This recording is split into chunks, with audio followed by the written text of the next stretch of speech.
Hill, and then Smoke were my two teachers at Weaver Academy. I loved Weaver.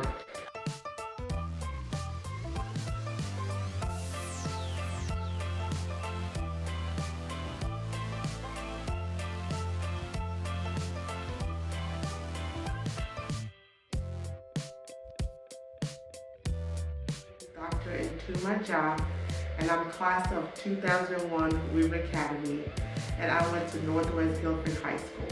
So when I was at Northwest, we were told of the opportunity to take classes at Weaver Academy at that time, Weaver Vocational Academy. So I applied in the 11th grade. It was a 2-year course to take health sciences.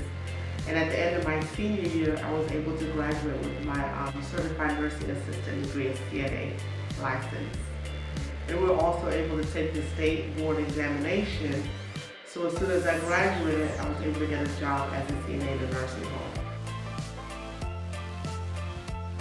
People start somewhere. At your age, at our age, we were so young. I knew I was going to be an engineer, but then I took a whole different path. So try different things, research. The biggest thing is to start early. The big toe and then the lesser toes, the lesser digits. There are 3 bones that make up each of the toes. Typically with digital deformities, we're treating bunions, the first 3, the first joint here, and people with hammer toes and dislocations in the lesser joints. The midfoot trauma, a lot of athletes.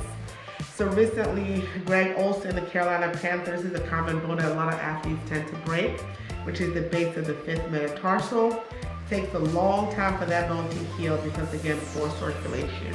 Wolfpacker, NC State, class of 2005. I went to NC State with the ambition of becoming an engineer. Second semester, first year, I actually fell getting off the bus and twisted my ankle, and I was referred to a podiatrist. So I literally fell into this profession.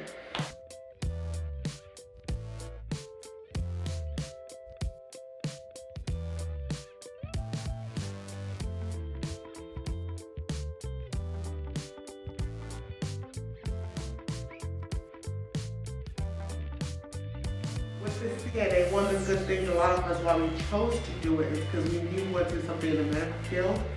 And when we had the CNA license, I was able to work during college, during my summer break, my spring break, and fall break to help to pay for my college tuition so that we didn't have to take as much student loan or have debt undergrad when we graduated.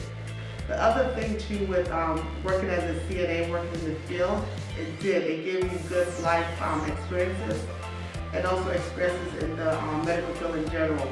I was able to make a lot of connections, met a lot of doctors along the way that we were able to shadow later on in order to get the hours and the experience that we need for our college applications for graduate level classes in graduate level school. And then I was shadowing a local podiatrist in Raleigh and working as a CNA, and that's how I started my track into being a podiatrist. So to be a podiatrist, it is just as long as extensive, a 4-year undergraduate degree, a 4-year medical degree, a 3-year surgical residency.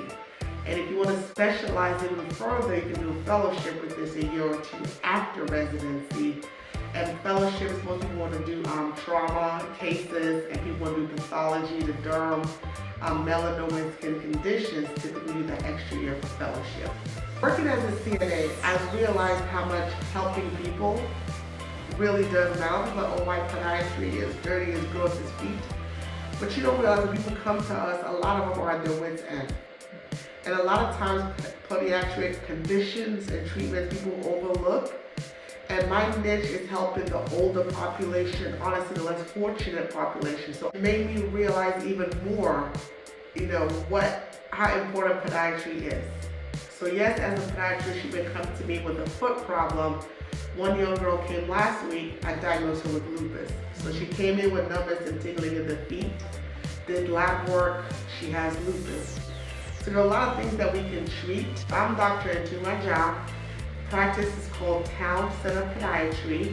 We are located at 140 Baker Road Archdale, North Carolina, 27263. And also the Greensboro Medical Society is in Greensboro. They're very big on mentoring young students, and they do have programs available as well.